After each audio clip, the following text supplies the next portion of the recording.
You all live? Yes, cool. So here we go. We are live. Yo, welcome to the Beat People podcast. This is episode 13. It's 1 week late, so thanks for joining. Thanks for checking it out. And we're gonna. I have to close that. Are you getting in trouble? Yeah. No, you know what I was? I had the YouTube, the live stream up, so I started talking to myself while I was trying to talk to y'all. So I don't know. I probably won't monitor the chat room, but at any rate, this is the Beat People podcast. We don't beat people. We are beat people. Just a little something that we do, a little roundtable discussion to, to add on to the beat making community and give something for the producers of hip hop and beat oriented music to get into and sink the teeth into. So I am Corey, B-Boy Tech. Be sure to check out bboytechreport.com for your latest news and tech reviews and support the effort by going to Beat People, like the shirt, beatpeople.com, and cop a sound kit, cop a t-shirt, and represent. And so let's go down the line. I'm gonna start at Daniel, and we're just gonna kind of get into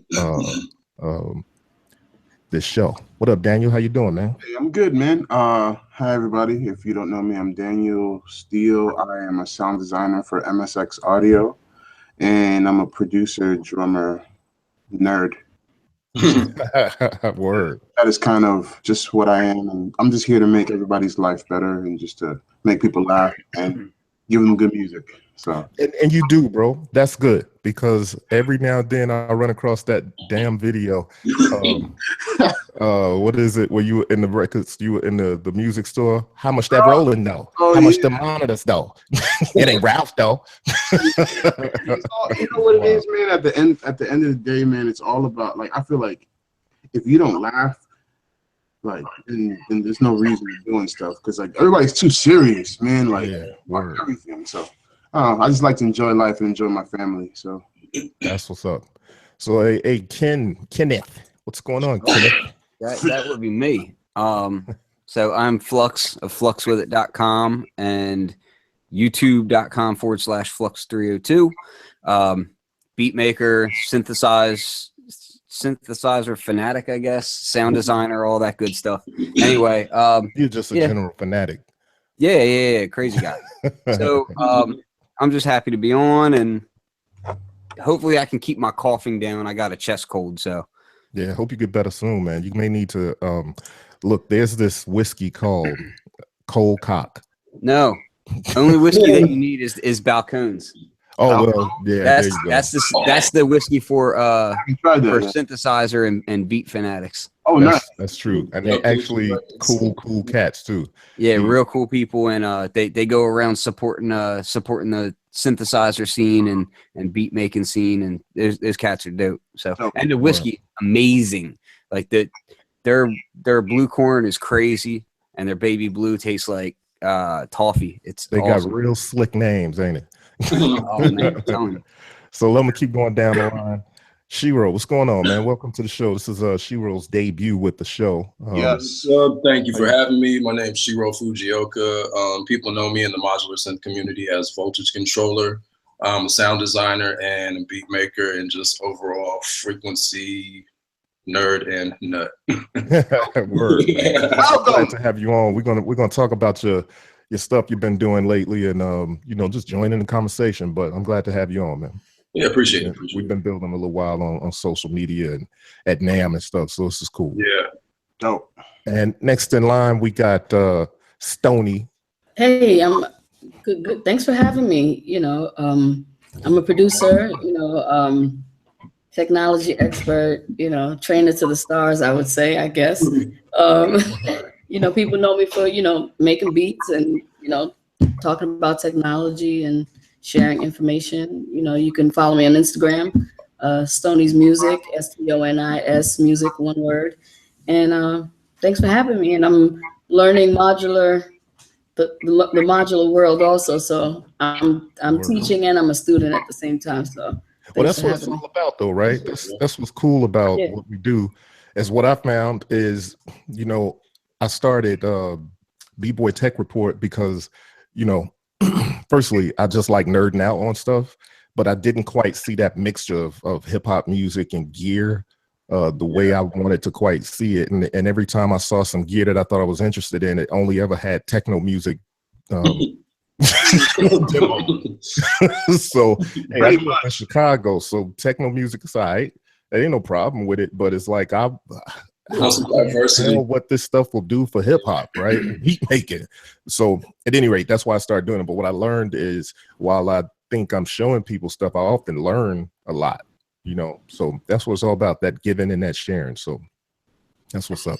But hey, I'm gonna jump over to Shiro. Hey, so before we jump into these topics, I want to holler at you, man. I think what you're doing is so fresh with your project that you got. What's your new project called? Oh, with the Reactor project. Oh, the Reactor. Yeah, what's the Reactor project? Is that what you're doing with the generative kind of hip hop music? Yeah, that's one of them. That one was called West Kept Secret. I mean, actually, West Kept Secret was the experimental one, and then I have a hip hop one that's coming out. It's all Reactor patches, but built with hip hop in mind. You know, chopping samples and mixing that with stuff you do with oscillators and envelopes and all that kind of stuff that's native to modular synths. I'm kind of blending the process of building a modular synth patch and then taking the school of thought from making beats and kind of smashing them up together. That's what's up. That's actually, what I'm all about lately, really, bro. But hey, with doing that, make sure you post those things in the ModBap social club, because that's kind of like, I want to build this kind of community for those kind of like-minded thinkers and people that want to learn. Like my thought is, we all come from a beat making and hip hop background. ModBap social club is kind of like the place where I'd like the two worlds to collide, like the modular and hip hop, and kind of share, because it's a very specific sensibility and kind of techniques that go along with that. Because a lot of people that don't typically make hip hop just think it's, there's some real cliche things that people do. You know what I mean? And it just may not come off as authentic. But you could definitely tell the difference with cats like yourself, because I know that you come from a hip hop background. So when I hear your music and you doing that generative stuff, I hear it. You know what I mean? But I also hear the modular, and it's a dope collision of the two. Appreciate it. Yeah. Now, how long you been making beats? I started making beats with whatever year that the MPC 62 came out. I got it the week that it came out. Word. That's dope. Yeah, I haven't stopped since, and it's just been all beats since then until I would say like 6 years ago I got into modular. Okay. But what brought you into modular though? Actually from sampling, I was sampling back in the day. I found a Morton Subotnick record. He's a modular synth composer. He was a Buchla. I found his record, and I found like Switched On Rock, which was a Moog record, and I sampled them. I got into it through sampling, and I started tripping out on the songs, and the way that the modular compositions were constructed just sounded totally different than anything I had heard. So I started doing more research. And I actually got into modular, excuse me, using the Arturia Moog Modular V program. Oh, dope. That's what got me into patching, and I ended up moving out of LA and moved to Arizona. I was hella bored, didn't have anything to do, and I'm like, oh yeah, modulars. And and I found the Muff Wiggler website, started learning about modulars, and just got hooked and started buying Eurorack, and haven't looked back since. Word. When do you think you like around what time do you think you first started getting your first Eurorack stuff? Let's see, this was 2000 and it was 2010, I think it was. Dope. Okay. Yeah. Yeah, that's fresh. You got a couple years start on me, man. Yeah, I was real similar on the same thing, man. It was like I would get these records, and you would look on the back, and like the Subotnick and the Switched On, and that kind of stuff, and you'd see these modulars, because on a lot of that stuff they would actually show you displayed pictures of the gear, or it would write it out and say what synthesizer was used on what track and this kind of thing. Exactly. And I got into it for the same exact reasons, man. Record digging, like that's what brought me to it too. Speaking of records, though, y'all talk about, what's the guy's name? Morton Subotnick. Yeah, Subotnick was He's pretty much the Sabatnik. Then you got Wendy Carlos. I know Wendy Carlos, but there's another guy, Morton Gars something. I got a few of his records. He did a lot of. I've got stacks and stacks and stacks of like real early, like I'm talking like from the late 50s to early 60s experimental electronic music. Nice. That's one of my favorite type of records to collect, actually, is real. Sorry, guys, I'm still coughing. Real early experimental electronic music, and like avant-garde jazz, music concrete, that kind of stuff. Yeah. You know what I found? I found Paul that Schultz, Paul Schultz, that kind of stuff. I stopped buying. No, I didn't stop buying, but I found that I started buying more old vintage, like early experimental electronic records than I would soul records. You know what I mean? And so then I think that's what started the whole thing. Like, this is the stuff I'm sampling a lot. I'm going to start doing that. Just start making that stuff. I'm actually the opposite. I would actually say I would get modular and try to make the soul.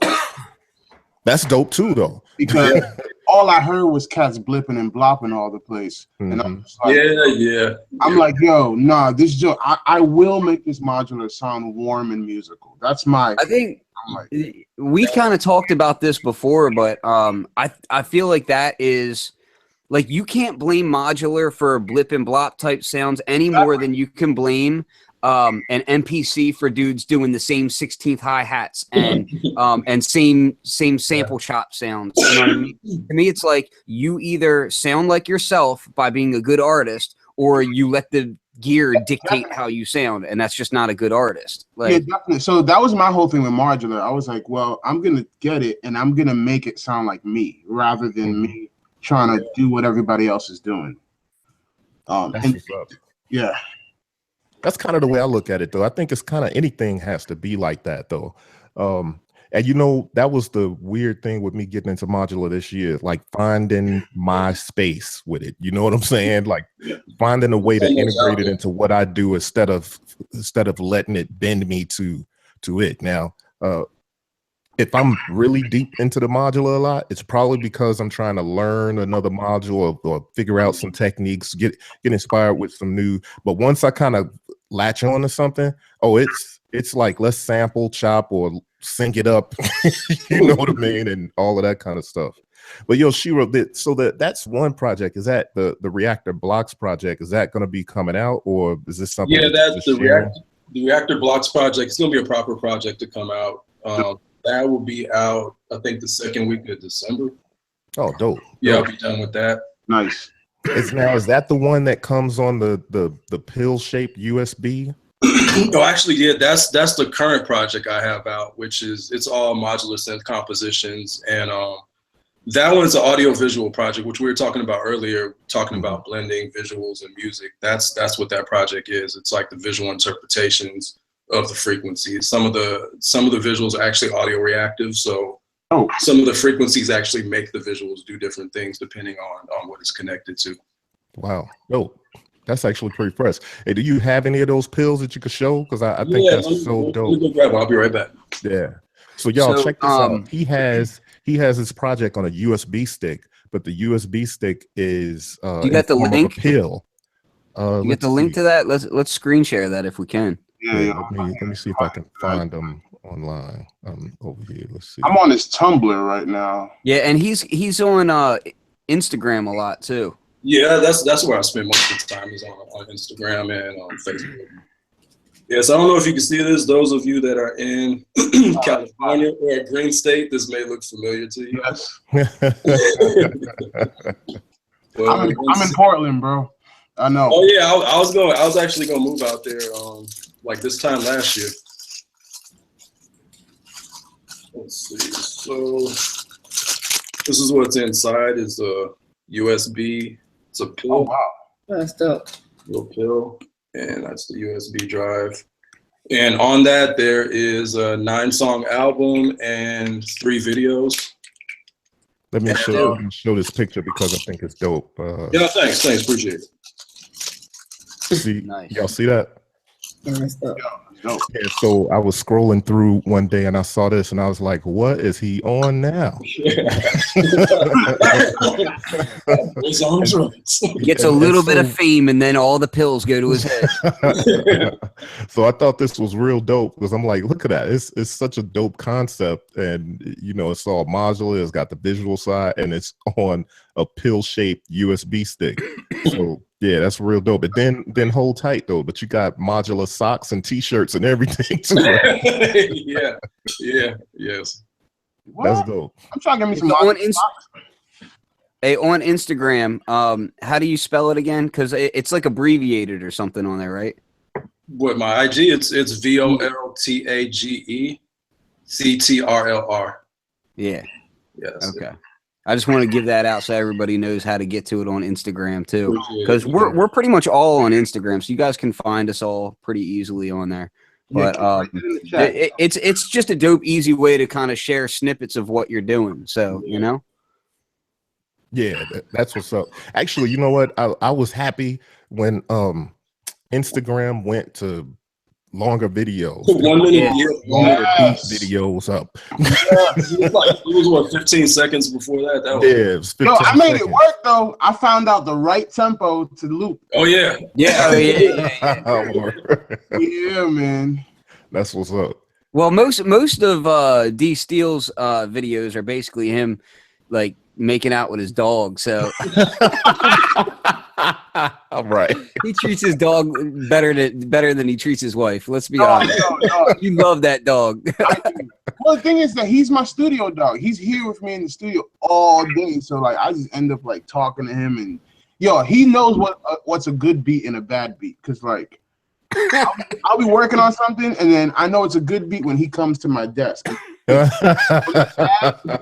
walks away. He takes a dump on the floor. That means So what happened that day when I jumped on Instagram? I saw your dog was laying on the couch. He looked all sad, and you was like, he did this. So you showed the garbage. You got into the garbage. Bro, I came in from a session, and my wife scooped me up. I came home, and then she's like, "Come look at this." I'm like, okay, what's happening? Yo, this dude tore up the entire kitchen, bro. Like I'm talking about garbage everywhere. Like he ripped up the garbage can. His food bowl was flipped. He ripped down cabinets open. I don't even know how that happened. That's how I feel. That's how I feel when a dope new synth comes out and I can't get it right away. Oh man. I go flip the kitchen upside down. Oh man. Yeah, so, crazy. So I wanna be sure. You said that pill project is out right now? Yeah, it's out now. It came out last week. It's available at audiblealchemy.org. Okay, word. Yeah, go check that out, man. And so listen, I want to get into a couple of these things. Let's talk about Korg, if y'all don't mind. Yeah. So Korg, was it November 1st they did the announcement? November 1st, man. They man, I got so much to say on this. Here we go. So but it's not gonna be what you expect. This is 12 days later, so we know pretty much what they got in store and what they're planning to drop. So what were the things that they did? A mini log, the ARP Odyssey for iOS, and it also is it also in what's the other joint? I think it might be. I think it might be both. I think so. Yeah. And so it's in both of them. And what else is there? There's got to be something else. No, I think that was pretty much it. Korg. Yeah, yeah.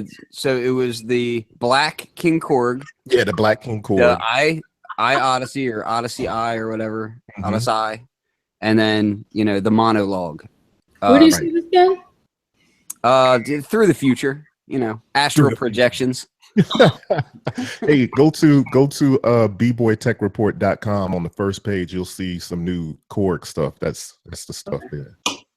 So I'm gonna show this. The biggest thing about this whole announcement, though, was really how pissed off the community was for absolutely no reason. Yeah.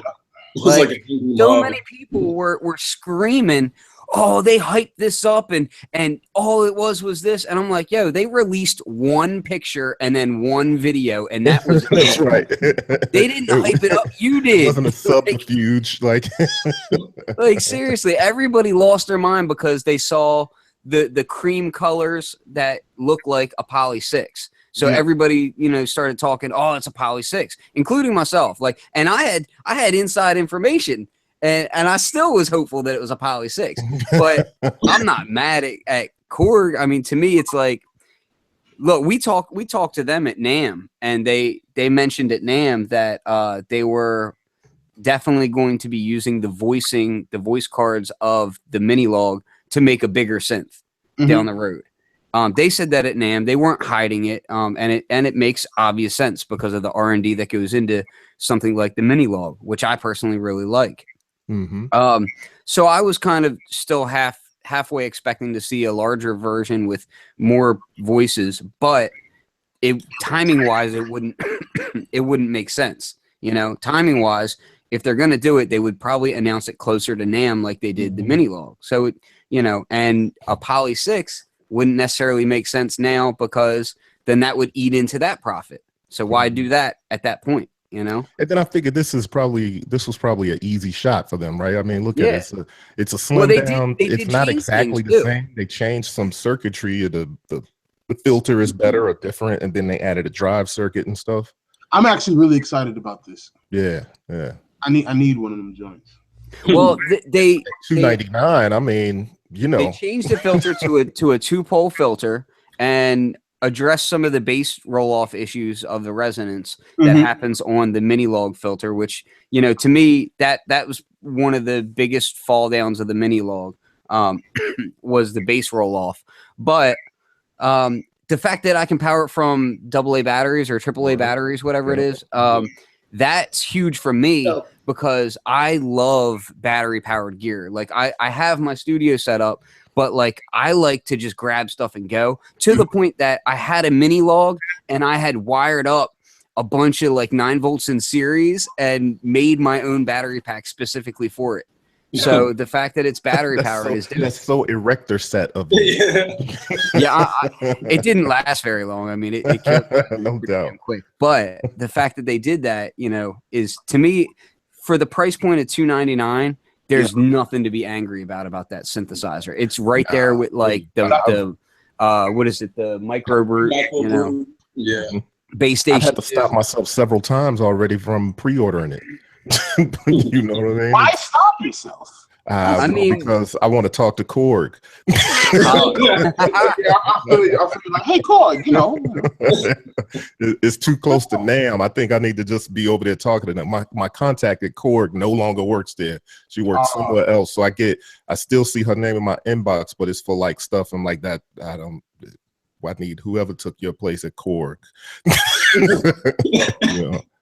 So okay, what's the thing with it though? Obviously it's a mono synth. It has the drive circuit. From what I can hear, I wish I'd played it in person so I could really tell what it is, but it looks like it gets pretty mean though. I didn't expect them to have a drive circuit. It's almost like a SH-101, you know? Yeah, that's what I keep hearing the comparisons to, the classic SH-101. And to me, it's just, you know, it's a portable, you know, it's small. So you're talking about tiny little keys and, you know, it's little, but for what it is, I mean, you're talking $299. You know what I mean? You get like a Guitar Center coupon or something. You're gonna have that thing for darn near $250. You know, throw it in your car, forget about it. Oh, guess what? You're stuck in traffic. Pull it out, plug the auxiliary port into your car, and you're good to go. We got enough stuff going on the road. People I'm just saying, to me, there's nothing to be mad about this thing. Like, if you want to gripe about the fact that it's a small keyboard or something, man, come on, like, plug MIDI up to it. Shut your face. Yeah. It's literally the same size, if not smaller, than most desktop units used to be a few years ago. So it's like. True. And to me, it's a non-issue. Like, people were complaining about that low E, the low E on it. So just kind of the way it looks. Micro brutes and mini keys too. You know what I mean? So it's like, if it has USB and exactly, I don't care about any of the keys on it because that's right. That joint is. I'm going to be playing it from another controller because that joint is going to be across the room, plugged into my interface. It's like for that price point, you're not gonna expect, you know, like semi-weighted, full-size key. Yeah. You know, Right. it's not gonna happen. And I'll be honest with you, like, I'm kind of that guy that it's like, well, you're living in this world where you don't have that problem. Yeah, I got skinny fingers, so it like I don't have sausage fingers like some guys do. So to me, mini keys aren't that big a deal. Like I'm just like, you know, it doesn't. Mini keys don't really bother me that much. But the fact of the matter is that it's so small you can plug MIDI up. So really, does it matter? I mean, set that thing off to the side, and you know, boom, you got. If you don't have a full-size keyboard in your studio, there's something wrong with you, and you should be blaming yourself, not the companies that are coming out with mini keys. Word.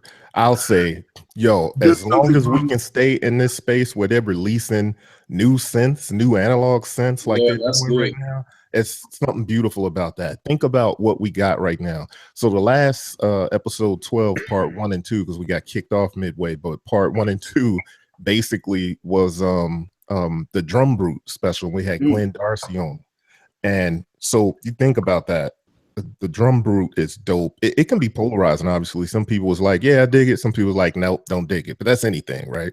But I mean, an analog drum machine that kind of lives somewhere between Vermona 808 and 909. You know what I'm saying? And it's an analog drum machine. And then you look at something like this, analog mono synth for $299. That Arturia Drum Brute was it $399 or $499? I can't remember. I think it was $29 or something. $499. And with the Monologue, you can. What I found amazing was that you can detune both of the oscillators. Yeah. Word. That's dope. Like so for me, I was like, that's what I wish I had on my micro brute. Mm-hmm. I can mess with the oscillators like that, but the fact that the Monologue is giving me that and the drive circuit, I'm like, yo, word. I'm excited. It's cool because like it doesn't really step on the toes of other products too much. Because it does things that are different. But you know, so like the Micro Brute has cool things, like it's got the CV and that kind of stuff going on, and it's interesting filter. And then this thing's got its battery power and its sleek layout, and you know, and all the knobs are MIDI capable, so you can sequence that stuff. You know, so the sequencer is dope.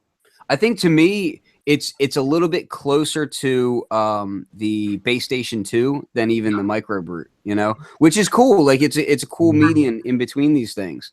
So yeah, I'd be interested. You know, I love the Bass Station 2. There's a few favorites of mine. The Bass Station is one of them. The Monologue is another.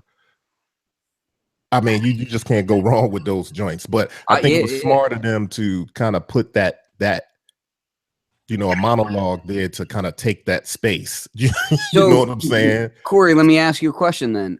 So now we're living in an age of these affordable, awesome analog mono synths, right? But we also live in an age where recently Moog discontinued the Voyager, right? Now you can get a mini Moog for what? How much is it going again? 3,000? 3,400. Yep. 3,400. So you can get that, and you can get the SEM 2-voice Pro for right around the same price. Yep. But for the most part, like the big mono synths are gone, right? You got Sub Fatty, Sub 37, but even that's not quite Voyager status. You know what I mean? Right. Do you think that the market is still there for the larger monos, the higher end of the mono synths? There's what, the Vermona 14. So there's the Vermona 14, and then Matrix Brute's coming out. What other like major mono synths like that? And then of course the ARP Odyssey full size is coming. Yeah, the full size for that. What about Modal? That one looked interesting. Yeah. Also the what do you call it? The one from MFB, the Dominion. Dominion 1. Yeah, Dominion 1. So that joint is a beast. Yeah. You know, I gotta say, so like that's interesting. There's a lot of synths out there, whether it's the big boy toys or the more affordable portable joints, but none of them I can't really say that any of them sound bad. You know what I mean? And the Dave Smith Pro 2. I'll include that. Yeah, that's a really dope synth too. So people think that I'm a Dave Smith hater, and I'm not. Like that synth is dope. Like, yeah, actually it is. I wish sometimes when I'm messing with the Prophet 6, I'm like, man, this thing needs CV. Like, I wish if it could have kind of some sort if there was a hybrid between Pro 2 and Prophet 6. You know what I mean?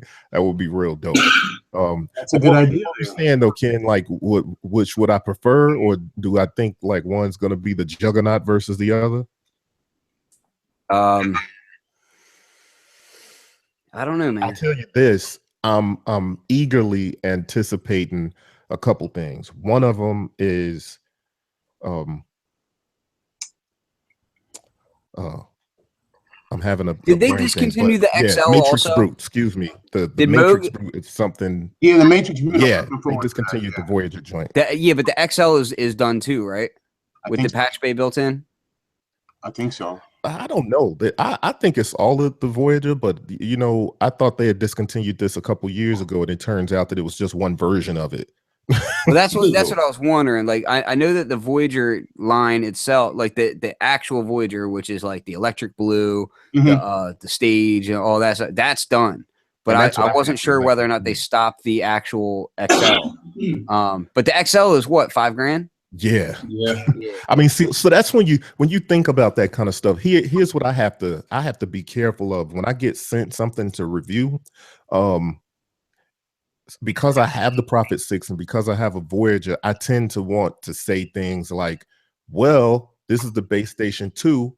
And so, I mean, I can satisfy my thirst for a dope mono synth. And then, you know, you almost want to compare, because here's the thing. I know that these, you know, I had to really save and scrape up to get these things, a couple of these things. So, it's not something that's just reachable for everybody. Yeah. So my thing is always like, because I'm fortunate enough to be able to have these in my lab, if I get something to review like a base station 2 or a monologue or a mini log, I'm automatically kind of comparing to say like, hey, yo, if you got a budget of under $1,000, you can actually feel satisfied with what you're rocking with here. You know what I mean? And I got to say that about the base station. Because, yeah, the base station is one of those things, man. I literally, was like, wow. I mean, even when my thing is that you can get, you know, these monosynths that have wonderful characters. They really do sound good. I mean, like, you know, people can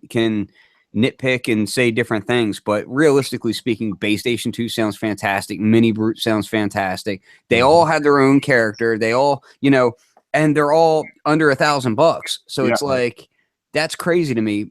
But at the same time, build quality is not the same as something like a Voyager. Voyager is built like an ox. I mean, that thing is awesome. No question about it. It's a piece of furniture, son. Yeah.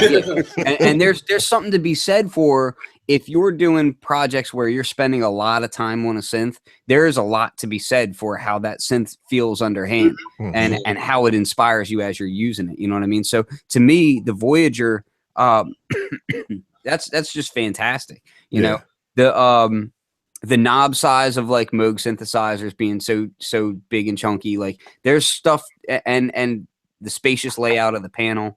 That's still being powerful. The key, the spacious layout, and then two, the fact that every synth somehow tries to emulate that layout, it automatically feels like home.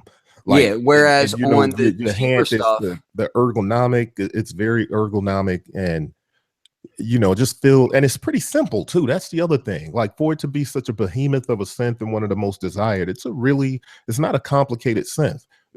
You know what I mean? It has its things that you can do and stuff. But here's an interesting thing I ran into with the Voyager with my MPC.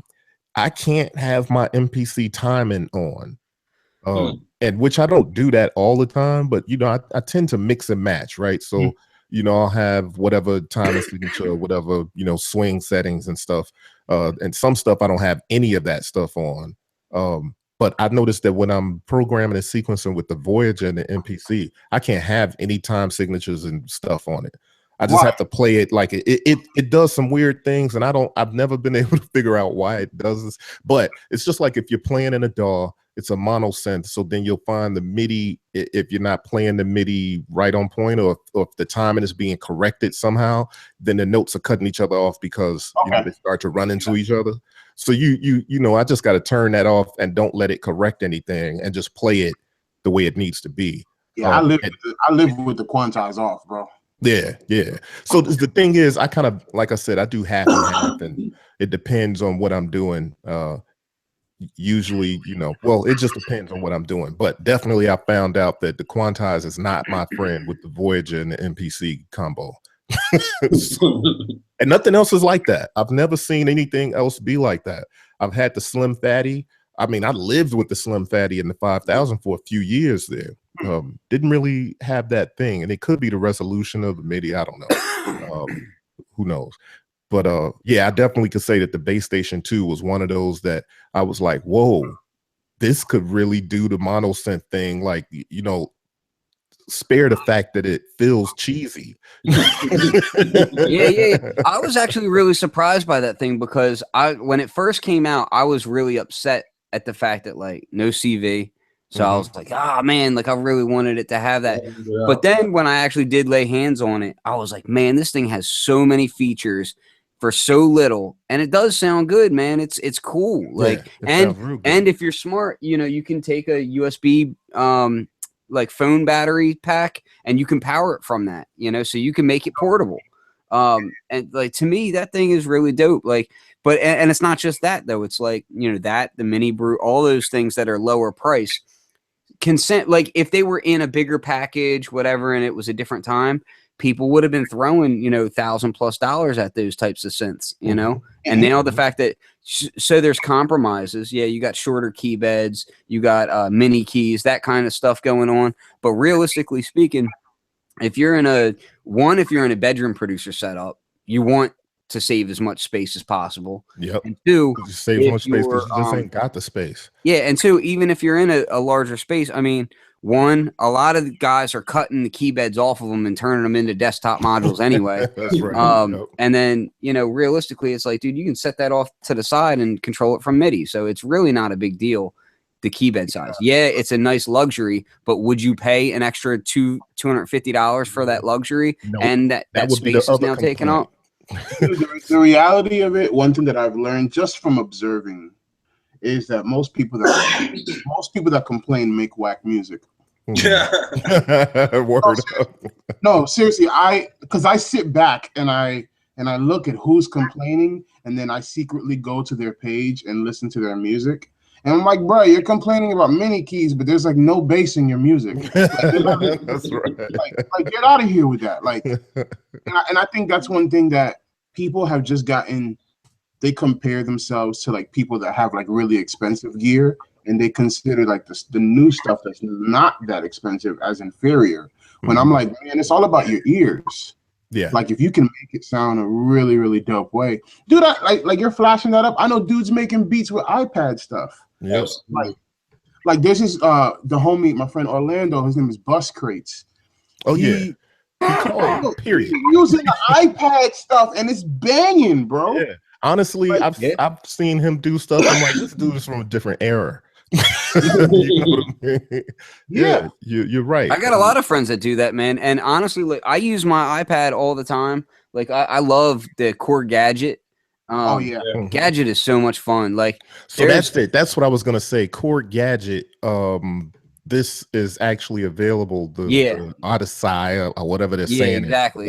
And the only reason I haven't brought myself to buy that app is because I don't feel like I like I need it. Like it doesn't, you know, but for if you don't have lots of other gear, then I would, you know, to me, it's kind of a no-brainer. And if I used Gadget a whole lot more than what I do, then I would definitely buy it. Like, but there's other apps on Gadget that I kind of want more right now. Like I'd like to get that Namco game app on it. The game system sounding synth. And I haven't even heard of that. I try not to spend too much on iPad application synthesizers, even though I do it anyway because I'm a fiend.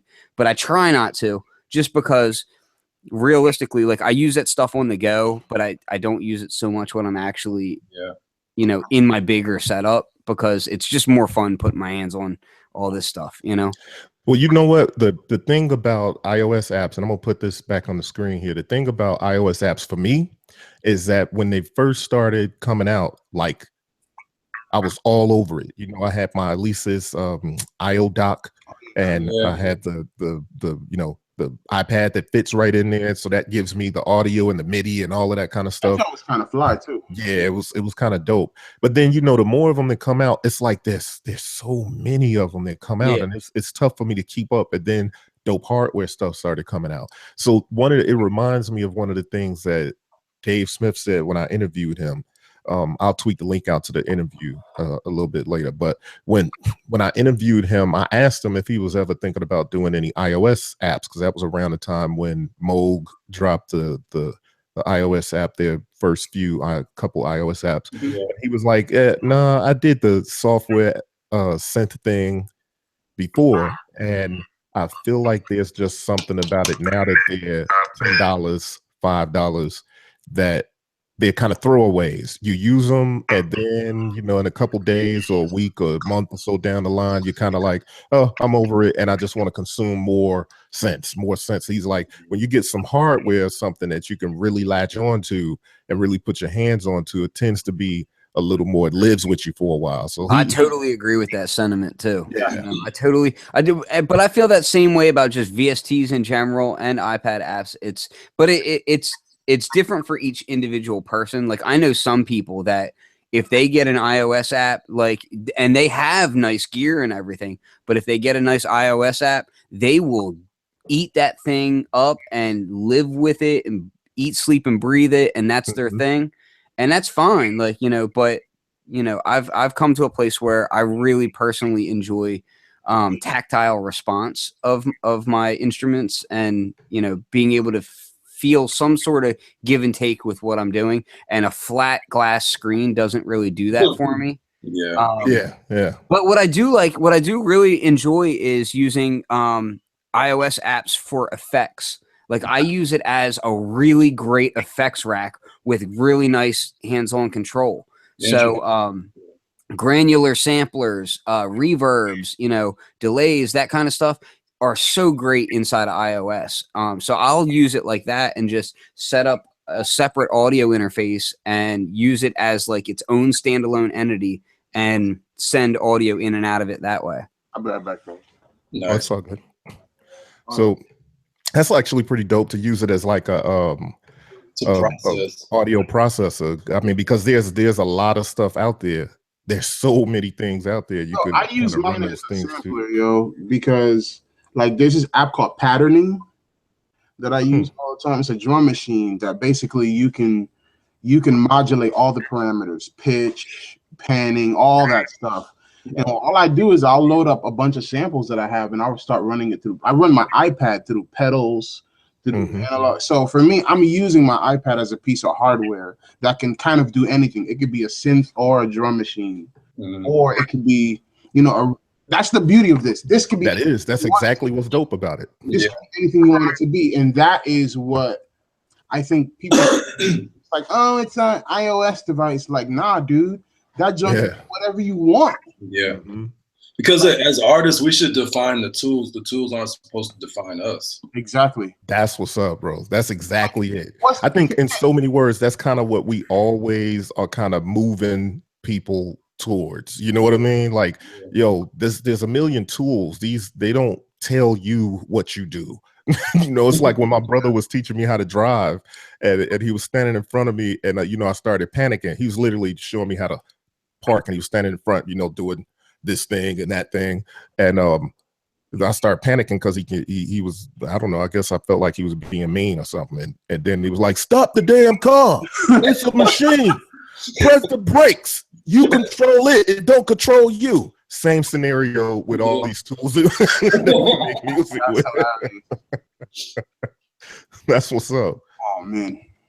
So let's see. Hold on. What else did Korg do? The Black King Korg? Nobody cares. I mean, black keyboards do matter, but oh, thanks, Ken. I had to do it. I knew. I was waiting for it. Had to be Ken. I know you care, Ken. I know you care. Yo, I resemble that statement. Nah, but the King Korg, I mean, come on, let's be real. Who cared about it when it came out? That Raise joint your is a hand. VST. The King Korg is a VST in a box. Okay, Yeah. so raise your hand if you gave a crap about it, aside from watching Corey Henry play that thing, because he plays it like a god. But Yeah. aside from that, Because he's an alien. That's why. Yeah, he is an alien though. The dude is a spirituality emoting from him when he's playing. But yeah, I mean, I guess I was sort of interested in King Korg, but very shortly. Like it came and went really quickly. King Korg also lacks a lot of onboard control, and I think that was a major downfall of it. If it had about 5 times the amount of knobs on it, people would have gone nuts about it, but it doesn't. So who cares? It's great for touring. It's great for guys that are on the road and want to have a nice VA synth. It sounds all right. It doesn't blow me away. It doesn't make me sad. But come on, man. The keys Like, feel good though. yeah. It feels good, and it, in my opinion, it doesn't look bad. It's like, it's just for touring guys. It's not really to me, it's not a studio synth. It's not a beat maker synth. Tool. Yeah, it's more like a performance tool. Yeah.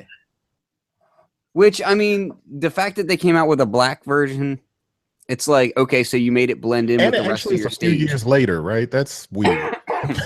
Like it's been out for a long time, but they were like, we're gonna change the color. You know what was another one that didn't sell that great for them, and then they changed the color, and now it goes for way more than it did. Was the it's the organ or the electric piano one, the SV.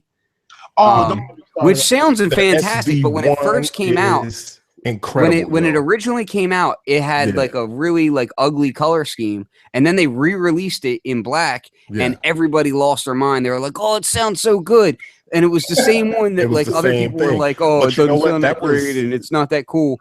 But in my opinion, I played that thing. I freaking loved it. Like that thing sounds awesome. Man, that was the one thing that I wanted before I got my Rhodes. That was going to keep me from getting the actual Rhodes. I used to go to Guitar Center and just sit and play the thing for like long periods of time. I really personally like the sound of it, but from what I understand, it did not sell well, and it was because of how it looked. And then they price reduced it. They cut that price like almost in half. And they were selling them at Guitar Center for like half price for a good 3 months. And then they came out with the new look of it. And now they're like, what, $1,300 or something? So yeah, that was definitely. If I didn't have the Rhodes, I would have got one. I liked it because it sounds great. The effects sound great in it. I definitely would have got one of those. And it has that gimmick of the tube thing, but it actually sounded pretty good. Yep. But is it a gimmick though? I mean, it actually affects the sound. I mean, I say it, but it's a little bit of a it is a gimmick, but it does affect the sound. You know what I mean? Yeah, it can be both. They're not mutually exclusive. Yeah, no doubt. You know what I'm saying? So look, I'm about to go to this thing because I want to talk about this. Can y'all see that? Yeah, man. Make sure you're okay. Yeah, make sure you're clicking on it so everybody can see it. Yeah, but yeah. I think you can see it now, right? Yeah. So, the analog heat, man. So I'm just gonna say this is kind of polarizing. I got mixed feelings about it. When I first saw it, I was really more duck lips at it, like, okay. Corey's lying. But I text message him every day. He's straight up lying. The only duck lips he had was at the price. Yeah.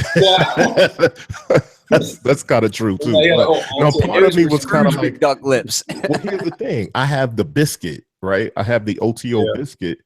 So when I saw this, I'm like, oh, that's dope, but $749. I can't really justify that. I got the biscuit, but I'll tell you, I'm always looking for a way to add nice saturation and hardware feel and warmth, and you know what I mean. And so. But then when you think about, like, it just seems like, oh, it's a distortion box for $749, but no, it's much more than that, though. You know what I'm saying? It has to be at that price. It truly is. So it's more. I tell you right now, man. I was the one who was like so Joe, St. Joe, Corey, Bryce, and myself. We text message each other like every day, all day, and I was the one guy who was like, I don't need it. I don't know. Oh, and Willie from Sonic Expansion. And all day I'm like, I don't need it. I don't need it. I'm gonna look this way. I'm gonna look this way. I don't need it. I don't need it. I got a modular. I got tube stuff. I got diode distortions. I got optical distortions. I got this, that, and the third. I don't need it. I don't need it. And I tell you what, I need it. Yeah. It's dope, man. It's really dope. The It more sounds I've good. looked It's at it, so usable. Like the fact that the fact of how well it integrates with setups and just everything that it does, it's a steal, because most of the competition that would actually compete with this on this level honestly costs well over $1,000 and does half as much as it can do. Yep. So and then you have overbridge with this. So if you're Ableton dude, this is like having a hardware processing unit that's a appendage of Ableton. That's why I want it so bad. But from what I'm hearing, the overbridge is not working with it right now or something. Really? That's what I'm hearing, which is the same problems they had with other stuff. So it's like, I'm sure they'll get it right.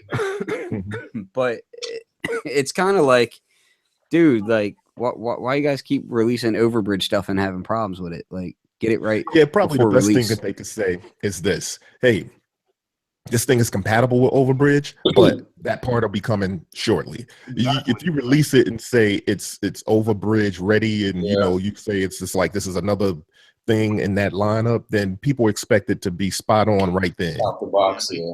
They pull an Arturia. So there's some guys in the chat room, and they're like, why would I need this? I can get a sub fatty, this and that. And what I think that people don't understand with this thing, just looking at it on the surface, is what it can do musically speaking. So you can use it in subtle ways to just warm up your sounds and that kind of thing. That's expected as a real sound design type of tool. But what you can really do with it is the fact that the way the envelope follower works, the way the MIDI works, you can use it as a musical tool, adding so much more to your sound that, to me, it's the price point doesn't even feel that high to me. Like, it's, that's a chunk of change. But at the same time, when you consider everything that it does inside of that, it's, if you were to try to break that out into individual like Euro rack modules and stuff and try to replicate that kind of stuff, you'd be well up into like $3,000. Also the live performance implications of this thing. Yeah. If this can be my audio interface also, that means I can go on stage and I can run my drum machines and all that stuff through it while I'm performing and have like real time like saturation and filters and all that stuff on it. Multiple types of saturation at that. Yeah, man, it's crazy. Yeah. To me, it looks really compelling. And what was crazy is right after they did this, like a week later or whatever, they did the other one, which was analog. What was the other one? Analog distortion. It's like the analog distortion, which is like a pedal. I need both of them. Both.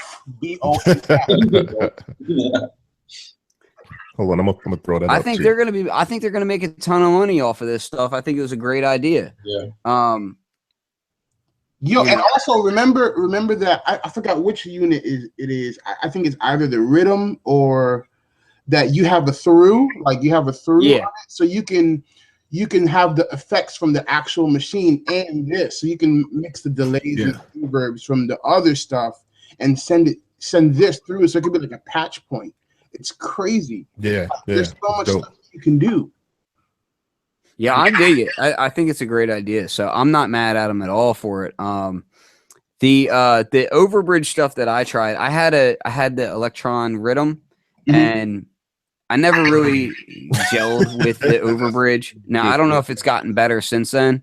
But the overbridge to me was like a great idea that just didn't really pop for me, Corey, you still have your Rhythm.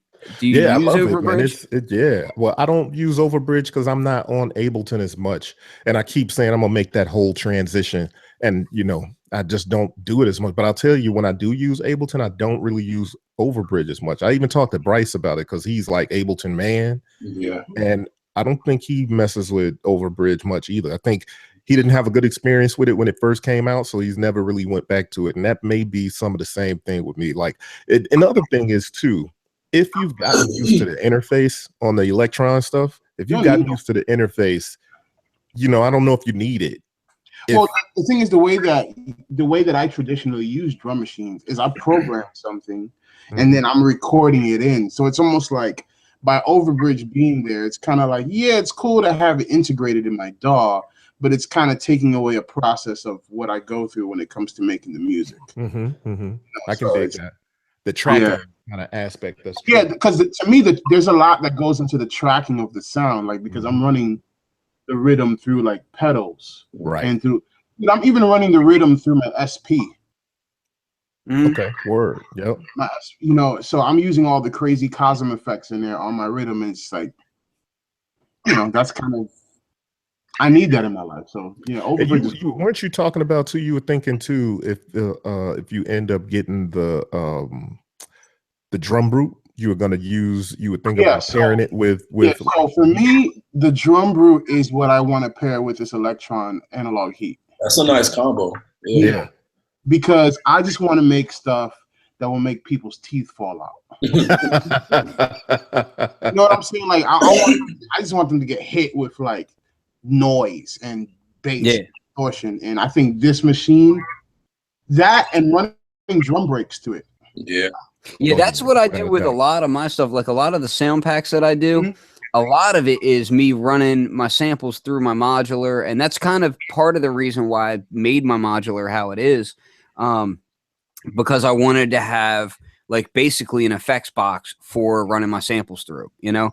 And this thing is, you know, some people would say, oh, it's expensive, but man, $749. If you try to do that, you know, with anything else, I guarantee you it's going to cost you way more, you know, way more.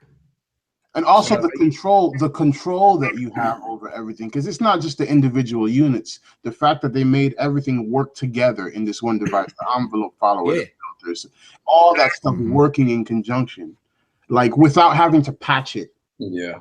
Shiro, would you use this as something for like a live set, or like how would you want to use it? Absolutely. I wasn't interested in it at first until I started thinking about it in a live situation, and that's where it started to excite me. I was like, okay, I could see how this fits into my school of thought. Yeah. Also, as a mixing tool, I'm thinking about putting this on like get rid of my tape, just put this joint on my master, give it a little bit of saturation. There it is. You know. That's kind of the way I'm moving towards too, right? I think that's where it's special for me. So I have a reel-to-reel machine, but the thing about my reel-to-reel is obviously it's tape, it's authentic, and I've done tests where and I remember doing this, and I had just copped a Portico tape emulation box, and it was very expensive, and I was very like weary of like, what have I done? This is not a synth or drum machine. You know what I mean? But as a sound designer, it makes sense. Yeah, as a sound designer, that's it. So that's kind of where my head was. But I did a test between reel-to-reel, the Portico joint, and then a plug-in that I had, one of the UA plugins. And honestly, the tape won out. The tape just sounded better. And I was kind of like, wow, it's tape. It's what everything else is emulating. But it's not a 1-inch format tape. It's a 1/4-inch format, but it's reel-to-reel. And it just sounded better to me. So I ended up returning the Portico joint. But then now I'm in the process of rearranging my setup. So I'm bringing my Apollo on the desk in a rack that my computer sits on, and I'm getting rid of my old analog mixer because you know I don't need it, and it usually is quiet, but lately I started feeling like it's getting noisy, and so I don't need that as a sound designer, and like if I was just making beats, noise is fine. But I don't want to sell sound packs and stuff with noise all over. You know what I mean? Like me, for my own personal preference, I'm cool with noise in my beats. It kind of gives it personality and sends it back to the 90s. You know what I'm saying? So anyway, I'm rearranging that. But that's the thing that I'm looking at. Like I'm all looking at my reel-to-reel, like, you know, I don't know if I like the tape hiss so much. the warmth that it does, but I don't know if I dig the tape hits. So something like analog that's heat. me too, Corey. That's where I'm at. I'm just like, I'm kind of looking towards the future.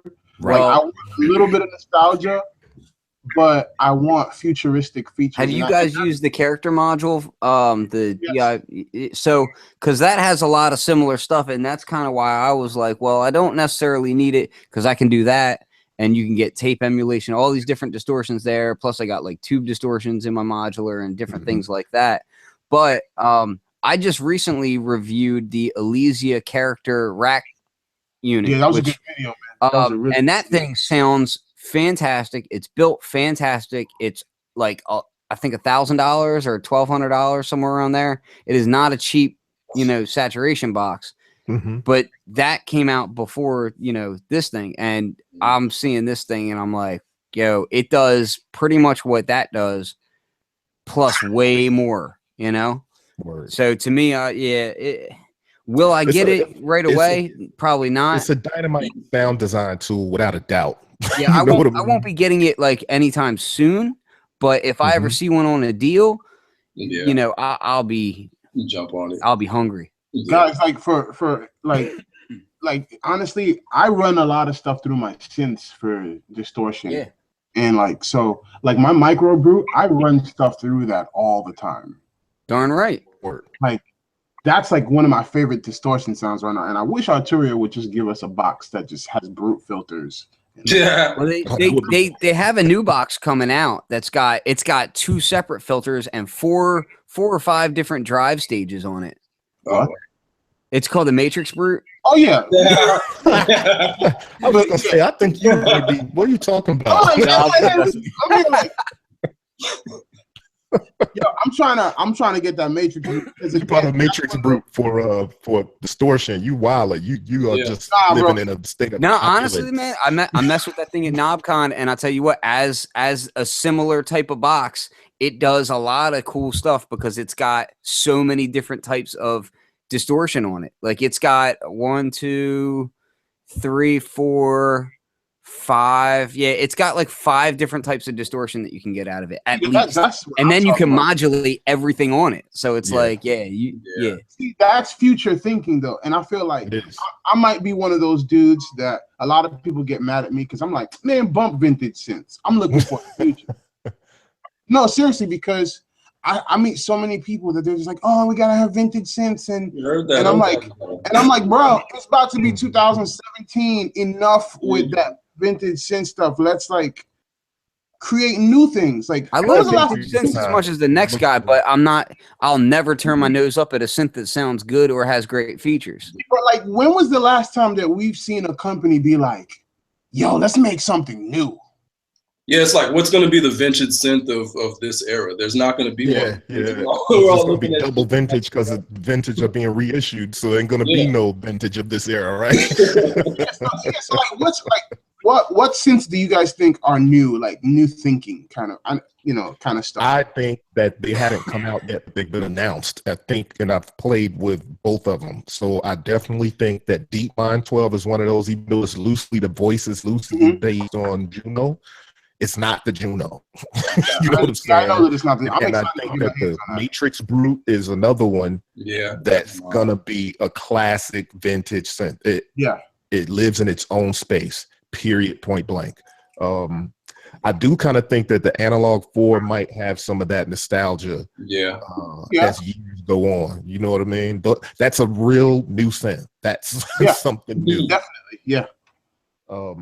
I don't know if there's many more than that though. Well the Mini-Log Monologue. I think that there's a few that like will go down as having their like a niche way in the future for certain reasons. Like to me, the mini Brute will, because it was the first. It was the first of the whole new crop. You know what I mean? So to me, it has this section, and not only was it the first, but it was really unique filter. The fact that they went with the Steiner Parker and really unique oscillator section too. The fact that they did that set it so far apart from what everybody else was thinking at the time. So yeah, and then the no coast, yeah, man, the no coast is No coast is dope. bringing that West Coast bookless style to an affordable price range is brilliant. There's a lot to be said for that. I see it as like it's a great addition if you have workable knowledge of the modular, but it's also a great like entry level system. Yeah. That'll get people. Certainly, it's a great. I would buy that over the Mother 32 personally. Like, here's a weird thing about no coast as far as like being an introduction to modular. The cool thing about Mother 32 is that it's got that same kind of vibe as far as it can be your gateway into modular, right? But the cool thing about Mother 32 is you can rack mount it. And then no coast, you can't rack mount unless, I don't know, I think I saw on a forum somebody was trying to figure out hacks for it, but it wasn't designed to be rack mounted. It doesn't have the power that you need. But you know what? Whatever. I mean, aside from Euro rack mounting and that sort of thing, like I'm not really trying to play any kind of modular synth. Like the way that so I got some rack gear that's like laid into my desk right up here. But like for the most part, like I don't want to have something like a no coast that's not directly in front of me, directly hands-on at that moment. You know what I mean? Which most of my rack gear, I don't treat that way. I treat my rack gear as a rack. I set it, and for the most part, I just leave it be. You know what I mean? Yeah. So to me, that's not so much of a big deal. But it would have been cool if they had set it up in a way that you could, even if it was like a blank space holder that you could just sit it into. That would, for Eurorack guys, that don't have, that maybe they have a Cell 90 or something like that, doesn't have anything but like maybe an oscillator and a filter, and they just wanted to pair it up, But like a no coast paired with a micro brute, that's crazy synth that 15 years ago you would have been spending like $3,000 to do something like that, That's the dope thing about where we are, because look at that, you can get a no coast low gain. This up on his social media. He had no coast. He had the drum brute and the monologue, the mini log, I think it was. And he was like, we live in an era where you can have this incredible setup for less than $1,500. And get yourself a That's crazy. Get yourself a MacBook Air, and you can record albums. Yeah, full albums, and like be pretty well regarded. You know what you're doing. You know what I mean? I think that's real dope. But hey, look, I want to go to this other thing. I don't know how many people out there have heard of the Deluge or Deluge. I'm gonna pull this up. It's basically a synth and groove box and sampler and one thing, and it has like this, I don't know if that's 128 or whatever, twice as much 128 is, 156 or something, or whatever it is. 256 buttons. No, it can't be that. I'll help you out. I'm gonna bring it up. Yeah, help me out with it then. So I was looking at this thing, and so a lot of my friends were going crazy over it on Facebook. And I don't know, man. It just didn't really grab me that much, to be honest with you. I don't know. What the problem is? I think it's a cool idea to have a boutique groove box synth. Yeah. Right. It's a cool idea. I wish I could, make that a little bigger. Probably be able to see it. But what you run the risk of is you can't be everything to everybody, right? And that's one of the things Glenn was talking to us about, right? When we were saying, why didn't you make the Matrix or the drum brute be a sampler?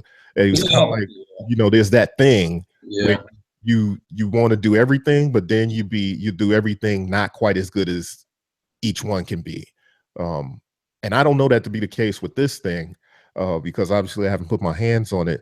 The demos that I heard, I was like, I don't think they did it justice. It's got to sound better than what the demos sound like. And even on their page, they said, the audio on the videos isn't as good as it could be. And I was like, if I was the head of the company or whoever was heading up this project, I would have been like, stop. You can't show this if it's not. I also like the first design better than this one. I didn't see the where first it was a little design. smaller. The first design had less pads, and the pads were bigger. Yeah, I was gonna say Right. that's the So, and it size. was more of the size format of like the machine micro versus the Okay. machine. And Right. Yeah. It was more those like that. pads right there almost look like the same buttons that would be on the Matrix one, Yeah, it does. Yeah. which Actually, I would it not does. want to finger drum or do any No. kind of like. They're not velocity sensitive, right? Let's see. I don't know if they're velocity sensitive. Piano roll, full featured internal synthesizer engine, plays samples from SD card, sequence limited to device RAM, polyphonic, limited by CPU, 64 megs of sample RAM, live. That Just doesn't look like I it. don't think it is. I mean, I'm sure it'll be cool. And it looks like some interesting stuff that you can do with it, but I don't know. It's like it's kind of like an amalgamation of a few other products all under one hood, which is really nice. I don't know what was the price point on this. So yeah, that's the interesting thing. So here it is. Pre-orders are ready to be made. The Deluge goes for $14.50. Okay, I was gonna guess about But 12. here's the thing: it offers a special introductory price for $780. Okay. 780 is not bad. Yeah. 780 is not bad. $780. If it does Then what it's supposed then to a do special well. payment plan for If it's not $250 down and $40 per week for a total of 16 weeks. Wow. Somebody says never in the chat room.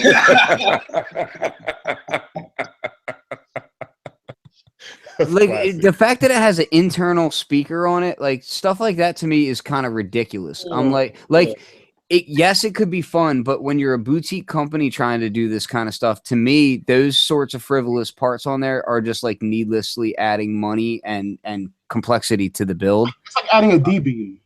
Like, dude, I can get a Bose SoundLink Mini that sounds awesome for like $100. Like, don't try to do better, than what these companies like Bose are already doing that have way more money invested than you do. Like, leave that out, save me money, put that R&D into something else, and let me use that. You know what I mean? I don't need those. That's the thing, right? They're not When you try to helping do everything, you may not do anything as good as it can be done, as well as it can be done. Yeah, exactly. So that's the thing that they got to be careful of. But I commend them for making a standalone like sampler synth groove box. That's kind of dope. I just finished reviewing and sent back the circuit. The circuit is cold. I don't care what nobody says. The circuit is, I think it's dope. And that's the other thing. They added sample import to circuit also, right? Right.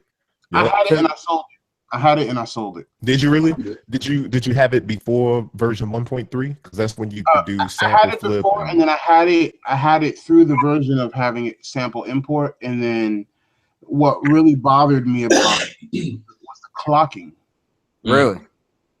The fact that I can't turn quantize off, that everything is to the grid. I wonder if that's one of the newer, because 1.4 just came out. It's not. Polyrhythm. They just give you polyrhythm. Yeah, it's right. It's polyrhythm, and then you can assign different. That was my same issue with the vocal sample. That was my same issue with vocal sample. Like anything, like stuff like that, like in that price point, the sequencer is normally fixed. Yep. You can't really get expressive with it unless the way that you sample into it is with a lot of like dead space in front of your samples and stuff like that, which is cool. But bro, it's 2017. I'm not trying to go back to like sampling. But you know what I like about circuit though is its limitations kind of force you to think things a different way. I feel you, and it does. But like I said though, it's 2017. I feel like there's certain limitations that should have been. I shouldn't have to deal with because of this. The reason why I'm not interested in Deluge or vocal sample or circuit is because I have this. Yeah. And I can do anything. But see, I can tell you this is what I enjoyed about the circuit. and it's just the basic specs of it, right? So two synths in it, both of them are 6-voice Novation synths. Then a 4-voice, basically drum machine sampler, because you can load your samples into it.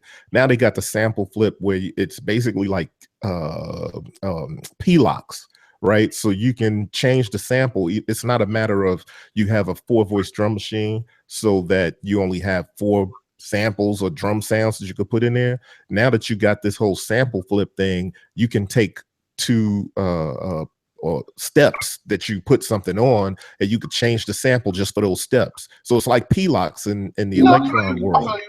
I just felt like the timing was because yeah, that's essential. I get it. The swing is dope. The swing is dope. The thing is, the thing is, swing is dope, but when swing is locked to a grid, that you can only swing to that grid. Since I'm a drummer, I'm very sensitive to shift. That's why the drum group is more interesting to me, because the fact that I can shift in between those, in between the grid, I'm like, oh, that that's it does give you some good little flexibility with that. Exactly. First, when Glenn explained to me, like, it sort of unlocks from the grid, but then when he explained that, like, it gives you the space between the 2 steps to kind of, here's the reality. Here's the reality. I can use any drum machine that's out there and make it do what I do. It just takes me longer on some than on others. Right. So my question to you guys that have been using the circuit, because I had laid hands on it, but I didn't get to know it. Like I only had maybe like an hour on it or something.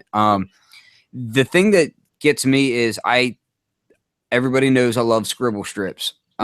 So the knobs, is it hard to remember what the hell they're mapped to or what? Because they change for whatever you're on, right?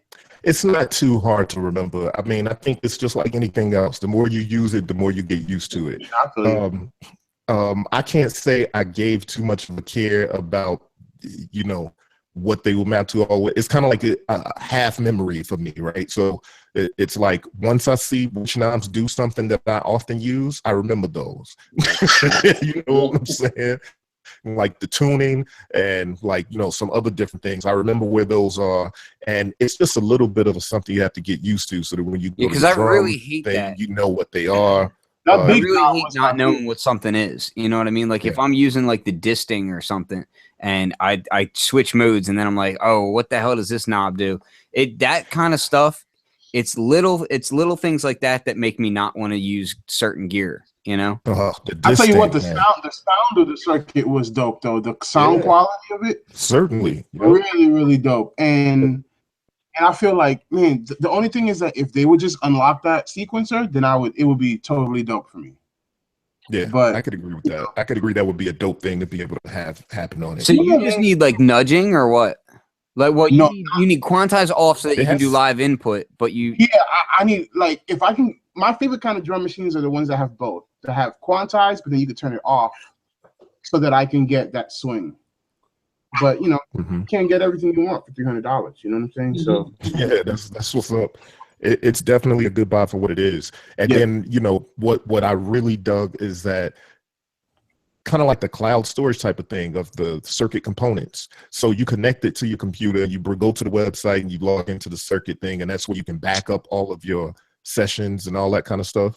And it's too much of a process, bro. Give me a flash card. Amen. That's cool. But you know what? Everything should have an SD card. All up in the cloud, and it's just there. That was kind of cool to me. But I think it took on a new life when I loaded my own samples into it. You know what I'm saying? Load my own samples into it. Then you start to realize, like, it can become whatever you want it to be. That's why I want to check it out again. The first time I tried it, it was before you could sample. So I like to play that game. You can't sample, right? You can just do sample in. No, you can sample. You can load your samples. Yeah. Okay. So, yeah, I need to I don't know, man. I got to get a connect over at Novation to let me review it, because I'm really curious about it. It seems like something on the surface. It seems like something that I would like, just because it's got the battery power and all. Is that another one that has a speaker built in? It does have a speaker built in. See, what the hell are they doing? I mean, but then again, because they're you know a what they're company with thinking.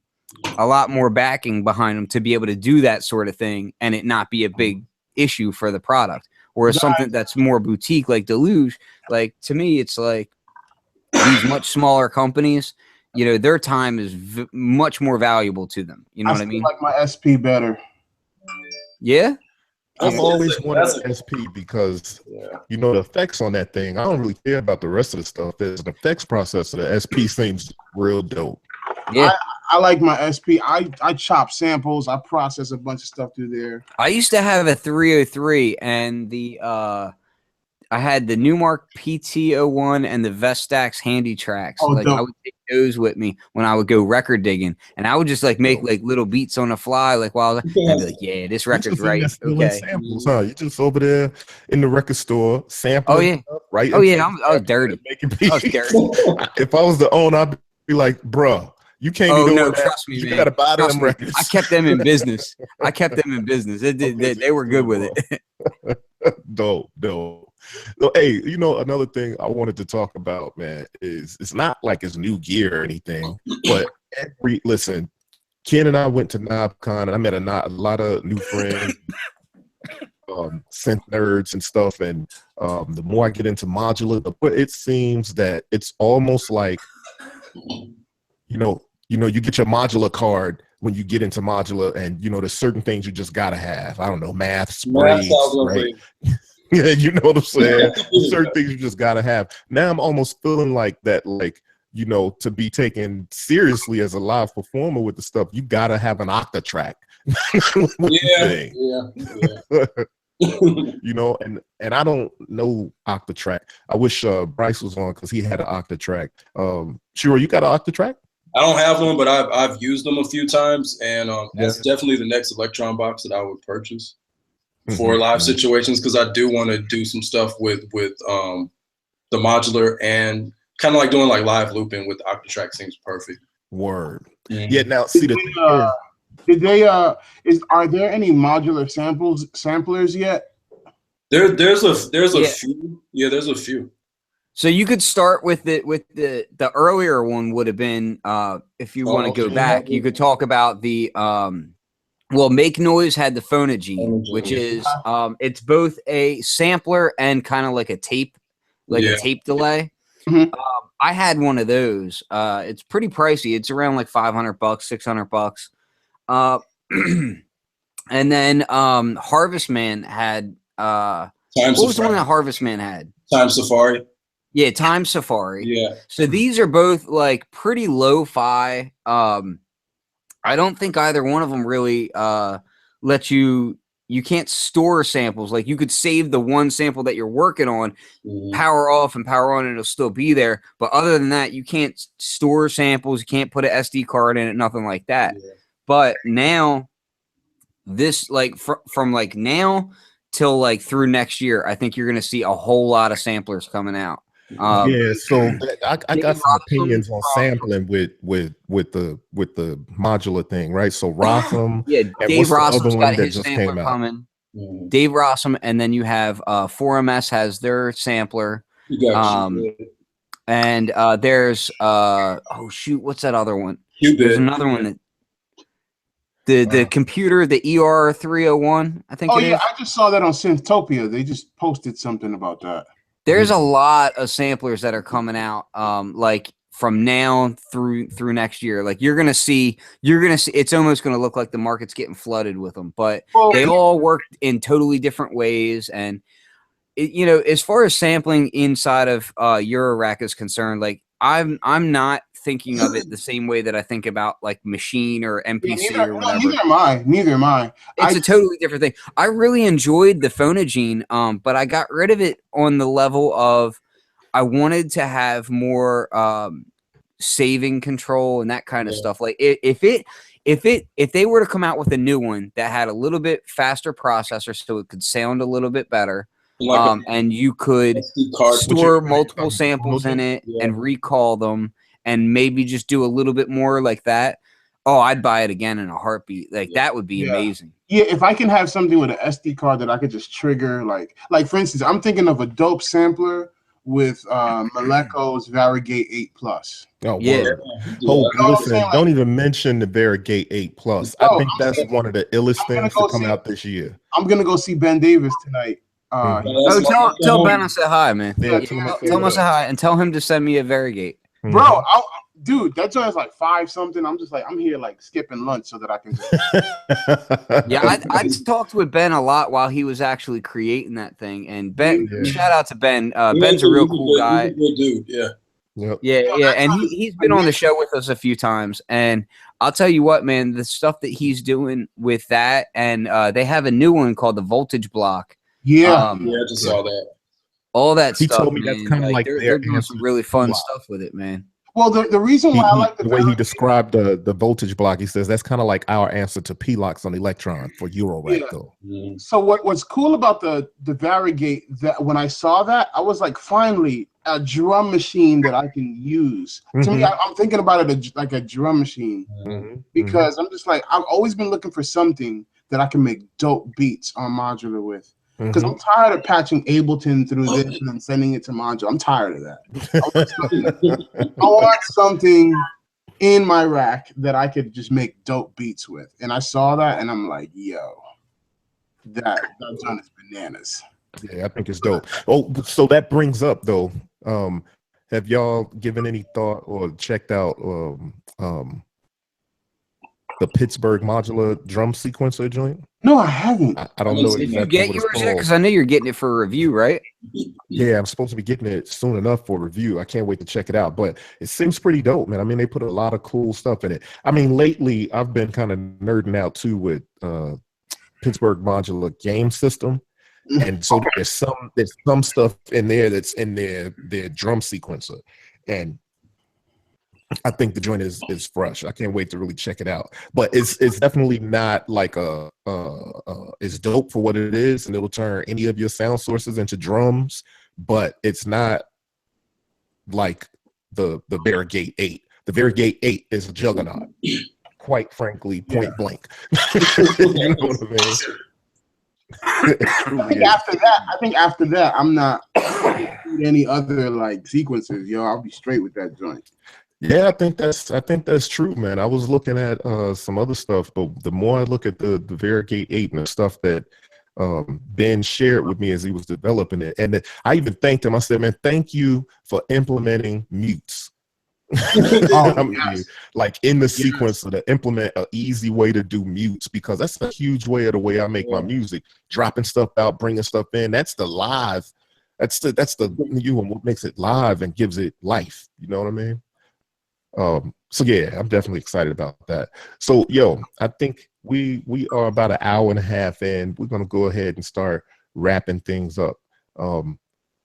We lost Stony at some point. Yeah, early on. She said she'd be right back, but she never came right back. So I want to thank her for coming onto the show. Anybody got anything they want to I do. Shout out, give any props to? Let me just give just a little bit about this. I've been working on a couple of projects. So I've been working on a lot of projects, I can't lie. But what people are actually going to care about right now is so if you go to flux or shop.fluxwithit.com, I've got all my sample packs are up there right now. And anybody who signs up for the newsletter starting today and goes on is going to be automatically entered to win a Eurorack modular case. So I built a suitcase style. Like if you look behind me, I got this case right here. This is my modular drum case right here, and I built another one of these, and I'm giving it away. So if you go to my site and you sign up for the newsletter, you're automatically entered to win. Also, anyone who buys a sound pack gets 2 entries to win. Okay. Doesn't matter what sound pack can be. The Ultra Nova sound library that I did, it can be, one of the modular boom packs that'll work on any sampler. It can be one of the machine expansions, whatever. It doesn't matter. So I'm going to be giving that away. And this is like all early. So I may actually be filling it with some modules. So get in now, because I guarantee you as it goes on, it'll get a little bit bigger. So definitely check that out. Word. What's up with you, Daniel? What you got going on, man? Right now, I'm currently working on two things. I'm working on a solo record finally after years of sound design and producing for a bunch of other artists. I'm just like, I'm ready to put out some music, but also keep your eyes open for Black Friday. MSX Audio, we will be dropping some ridiculousness. I know how y'all do. Yeah, so yeah, I'm really excited for what's going to be happening. The team has been working very hard. You know, we're always working, so that's kind of just be on the lookout. And you know, I would appreciate if everyone buys a bunch of stuff, and then and if you're in Portland, Oregon, come through. Let's have coffee. Let's make some beats. That's what I always tell people. If you're ever in town, hit me up. Man, I wish I knew you a couple years ago, because I was in Portland, Oregon a lot for my previous job. I used to have to support an office up there. And then, you know, so you know how it is if I travel for work and then I got to go, and it's kind of like, oh, well, everybody else goes home, I go to the hotel or try to go sit around in a bar. Were you going to Control Voltage at all when you were coming down here? No, I never went to Control Voltage. I didn't even find out about Control Voltage until like the last time I went, and then there was no more trips scheduled, and I ended up leaving the job. Yo, there's a lot of people out here, man. Like Control Voltage is out here, 4MS is out here. Moleco used to be out here. Now you got Ben out there repping. Yeah, Ben's out here now. Centrotech is out here. Dark Place is out here where Ben works. So it's like, yeah, man, there's a bunch of stuff, man. How far are you from Burnside Skate Park? Dude, that's like probably like 5 to 7 minutes from my house. Yeah, that's one place that I've never gotten to skate, and I always wanted to skate it. And even with my broken legs, like I'll still I'll suffer the pain just to hit that spot. Yep. And Shiro, what you got going on, man? You want to share anything about what you working on? Yeah, I got that auditory medicine project. It's an audio-visual project that's available now, and I have a sound pack actually coming out probably at the first of the year, which is going to be machine drum, kind of processed through like different tubes. Dope. And you can get all that at audiblealchemy.org, or hit me at Instagram at Voltage Controller. That's VOLTHECTRLR. Word. Well, thanks for coming by, man. Really enjoyed you in the conversation. Yeah, no doubt. We gotta do it again. An invitation to come back anytime. I'm gonna add you to the panelist group on Facebook if I'm not already. Hey, so, and for me, let's see. I don't know if you all can see all that, but yeah. So for me, I'm gonna have these hoodies back in stock for the winter, and so hopefully everybody stop by. It'll be in limited quantity, so stop by and grab them, and then, you know, rep Beat People, and otherwise come through and just, you know, check out the products. There's music there, there's sample packs. I got some more sample packs coming up here soon, some part twos to a couple things, analog boom bap, inebriated breaks. Actually lately what's been pretty popular is this swamp breaks thing. Actually Bryce has been hitting me up showing stuff that he's been doing with it and stuff. So yeah, if you need some breaks and some stuff like that, and make sure you stop by and get a t-shirt or a sweatshirt or something like that. Yeah, for real. Yo, support the movement, because I want to be able to do this as long as I possibly can, but you know, just want to be able to support everybody's movement so we can keep moving. Shout to Mike Check, because he's been knocking out some dope stuff lately, man. Oh, he's been killing it. And as a matter of fact, good for mentioning that. Mike Checkmate is we got some breaks coming out on Beat People that he did. They're incredible set of breaks. And he's got a beat project coming out too. Yeah.